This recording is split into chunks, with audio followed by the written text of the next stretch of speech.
भुजबळ साहेब पक्षात सिनियर असून सुद्धा आतापर्यंत योग्य संधी मिळाली नसल्याचे बोलले आहेत, काय सांगा?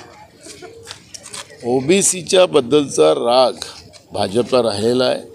अनेक ओबीसीच्या नेत्यांना त्यांनी संपवलेलं आहे आणि आता योगायोगानं महाराष्ट्रामध्ये भाजप-प्रणित सरकार आहे. पुन्हा ज्या छगन भुजबळांना 2.5 वर्ष जेलमध्ये टाकलं, त्यांना पुन्हा आपल्यासोबत घेतलं, मंत्रिमंडळात घेतलं, पण त्यांचं छळ हा संपवला नाही असं चित्र आपण पाहतो.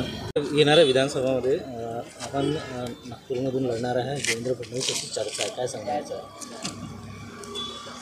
महाराष्ट्र आमचा आहे, आम्ही कुठून लढायचं ते आता मला वेळ सांगेल, पण मूळ आता त्या चर्चा नाही. आता या राज्यातल्या सरकारला ज्या पद्धतीनं या सरकारने या महाराष्ट्राचं भकास केलं, महाराष्ट्राला बर्बाद केलं, या सरकारच्या विरोधात आम्ही जे रणसंग फुगलेला आहे आणि हे सरकार सत्तेतून बाहेर काढणं हा आमचा एक उद्देश आहे.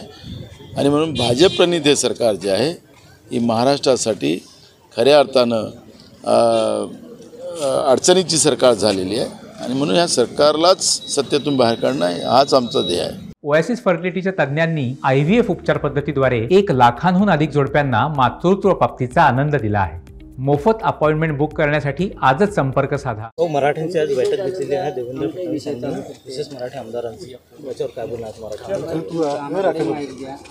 मूळ प्रश्न आहे की त्यांनी जो गड्डा खोदलेला आहे, जे पाप केलेलं आहे मराठा वर्सेस ओबीसी, त्याला आता ते काही संपवू शकत नाही. त्यांनी मिटिंगा घेतल्यात. आम्ही सांगितलं की नरेंद्र मोदींनी जातीनिहाय जनगणना राष्ट्रीय पातळीवर करावी, जी मागणी आदरणीय राहुल गांधींची होती, तीच मागणी त्यांनी पुढे नेऊन तेव्हाच महाराष्ट्रातलेच नाही तर देशातले हे आरक्षणाचे जे वाद आहेत ते त्याच्यातून संपुष्टात येऊ शकतात.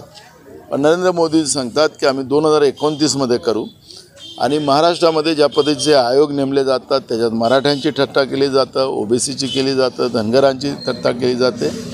ही थट्टा त्यांनी थांबवावी आणि निवडणुका आहेत त्याच्यासाठी ते मिटिंगा घेतील. पण जे काही आरक्षणाबद्दलचा विषय महाराष्ट्रामध्ये सुरू झालेला आहे आणि महाराष्ट्राची बदनामी झालेली आहे, तिला कारणीभूत कोणी असेल तर भाजपच. अण्णा हजारे शांत बसले होते, मात्र आता त्यांनी अजित पवारांचा जो सिकर बँकेचा घोटाळा आहे त्याच्यावर आक्षेप घेतलेला आहे. आक्षेप घेतला पण आंदोलन करत नाही ना अण्णाजी. अण्णांनी सांगा पहिले जसं काँग्रेसच्या काळात आंदोलन करायचं तसं अण्णाजींनी आंदोलन केलं पाहिजे. त्यांचा स्टंट म्हणाला हा तुम्ही? मी आता त्यांच्याबद्दल नाही, ते ज्येष्ठ आहेत, त्यांच्याबद्दलची प्रतिक्रिया तशी देता येणार नाही.